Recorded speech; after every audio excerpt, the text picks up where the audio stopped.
everyone. This is Achintya Venkatesh and I'm the artist behind the imagery scene in the single and lyric video for The Timeless Zone by Bevar. So in terms of how I got around to conceptualizing the imagery, my starting point of course was Ganesh Krishnaswamy's lyrics and concept notes on the song itself and the upcoming album. And thereon I conceptualized the Timeless Zone as a realm or a dimension or a dominion that exists outside of conventional three-dimensional space-time that we as humans undergo and face. And the focal figure of the piece is the goddess of deluded joys.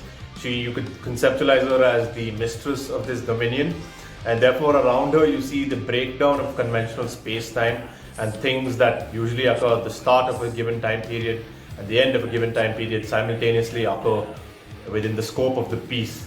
I think one obvious low-hanging fruit of imagery that you can see in the piece itself is the left side, which has a dawn-like sun imagery and you see the flowers blooming, while on the right you have a dark orange dusk-like sun with the flowers wilting away. And you see the passage of time or the breakdown of space-time throughout the piece, and I leave that to you to pick out those Easter eggs and those little bit of subtle imagery that are sprinkled across the piece.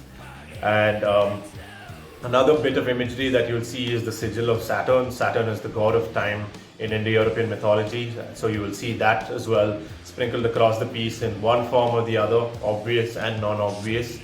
And another theme that stood out to me from Ganesh's notes was the concept of the Jungian anima, the platonic female or feminine in man.